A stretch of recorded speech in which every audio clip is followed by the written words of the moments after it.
principal, l'auteur nous dit que l'échec scolaire ne caractérise pas uniquement les pays moins avancés, mais les facteurs économiques ne sont pas seuls en cause. Il y a d'autres facteurs qui sont responsables et ces facteurs peuvent être nombreux et ils méritent d'être étudiés avec soin. Donc, à travers ce document, nous avons également trouvé des éléments de réponse. Donc, l'auteur, c'est-à-dire José Plat Jimeno, nous a proposé quelques éléments de réponse, donc je vais les citer. Premièrement, il nous a dit que l'environnement familial et socio-culturel de l'enfant peut normalement influencer ses résultats scolaires. Donc, nous savons très bien que l'enfant, bien entendu, a pris naissance dans une famille. Donc, la famille, bien entendu, peut avoir peut-être un nucléaire, monoparental ou élargi, mais bien entendu, le niveau de la formation des parents de l'enfant, ou du moins des personnes avec qui l'enfant commence à vivre sa vie, doit avoir nécessairement l'influence sur son résultat scolaire. Et ensuite, il nous a dit que les disparités linguistiques, c'est-à-dire les problèmes de langue, peuvent être également responsables de l'échec des élèves. Donc, par conséquent, pour nous en Haïti, nous voyons très bien, il y a un problème, certaines fois, il y a des gens qui critiquent la façon dont notre langue maternelle qui n'est pas nécessairement la langue d'enseignement, qui n'était pas à un certain moment la langue d'enseignement. Donc ça peut poser beaucoup de problèmes lorsque le professeur parle dans la classe dans une langue et pourtant l'élève, cette langue-là n'est pas la langue que l'élève parle dans son environnement social à travers les rues, etc. Donc troisièmement, il y a ce qu'on appelle les facteurs géographiques. Les facteurs géographiques, donc les groupes de population défavorisés, ces deux facteurs-là peuvent influencer également le résultat de l'élève puisque à un certain moment, tous les élèves de la classe ne viennent pas du même endroit.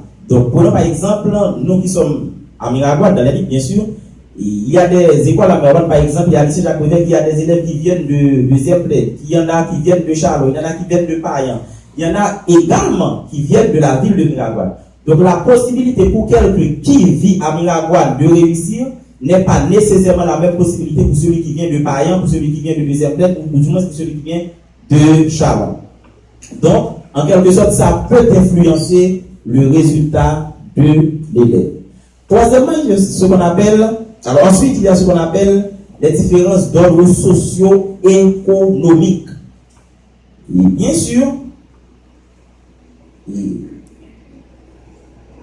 la situation économique de chaque parent n'est pas nécessairement identique.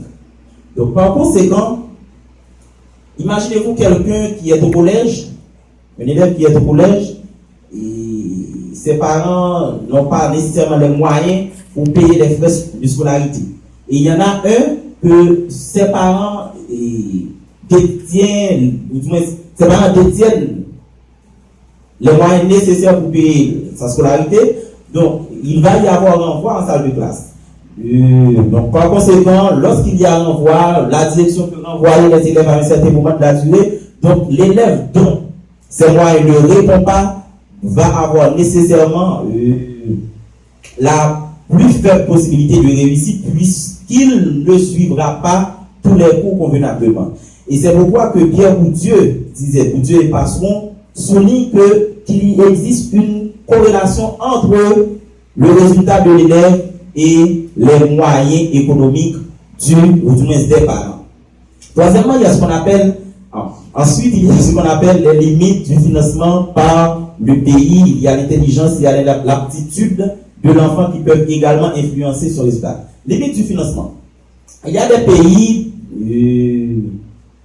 l'éducation est responsable surtout en partie par des organisations internationales, ou du moins par d'aide venant d'autres pays. Maintenant, à partir de cela, nous pouvons voir que les limites qu'il y a dans le financement de l'éducation de ce pays peuvent influencer en quelque sorte les résultats des élèves, puisque si en majeure partie les frais pour payer les professeurs ne répondent pas, donc ça va nécessairement inciter les enfants, ou ça va nécessairement inciter le professeur à ne pas venir en classe, ce qui va avoir une influence négative sur les élèves. Il y a ce qu'on appelle l'affectivité et le résultat des insuffisances personnelles. Il y a également ce qu'on appelle le système d'éducation. Il y a le niveau de qualification des maîtres et les calendriers et horaires des classes qui, selon José, peuvent également avoir de l'influence